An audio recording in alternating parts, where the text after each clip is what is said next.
Well, we have a guest, and our guest is an author, a Low Country native, Stephanie Austin Edwards. Yeah, she's a new book out, What We Set in Motion. Now, you are a first-time author from the Low Country originally. We were just talking about all your tips and tricks about writing, too. So tell us, you said your third career. You were in TV and Broadway before. How did you get into writing?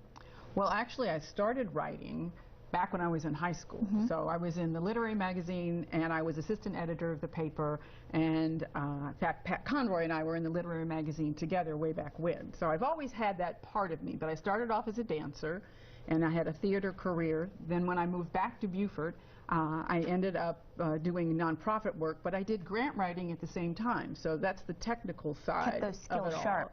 And then I started a women's writers group and started doing short stories and little bits of my book, and it just took a long time to finally get to this finished product. Now tell us about this book. What are we going to see when we crack open the pages and start to read? It's out now.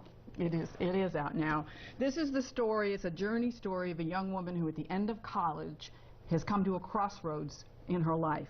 Her father expects her to come back home to Beaufort and run the family business and keep up the family name as much as possible.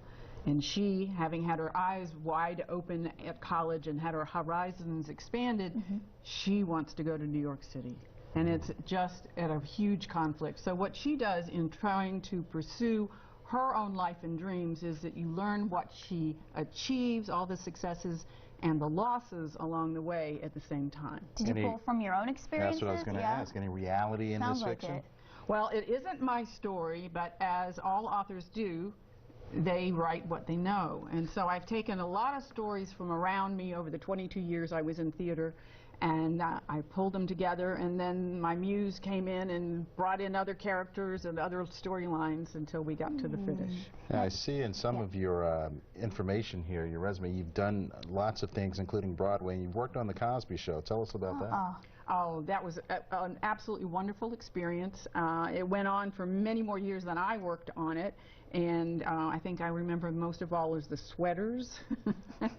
Was that your thing? Did you choose those? Were you part of that? No, they were. We always had an array of clothes for all the lead characters in the show, and we'd work between the director, the costume designer, the supervisor, which was my job, and the star until we came up with the right ones. But of course, as always, it has to fit on the set at the same time. So you've got to look at the background before you decide what goes into the foreground, what goes on to the actor. With everything going on now, do you think that'll have a negative impact on the legacy of that show? That remains to be seen. I don't know. Now you teach writing here too. If you could give some tips to maybe kids out there, young people that have a passion for writing, what would some of those tips be?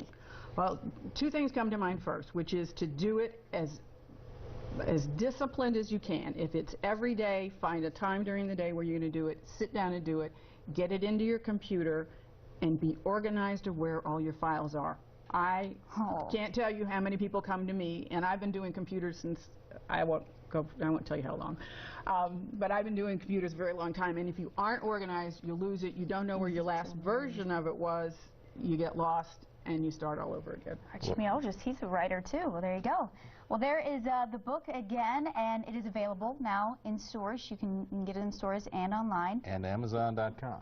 Thank you very much for being our guest. We'll be right back after this.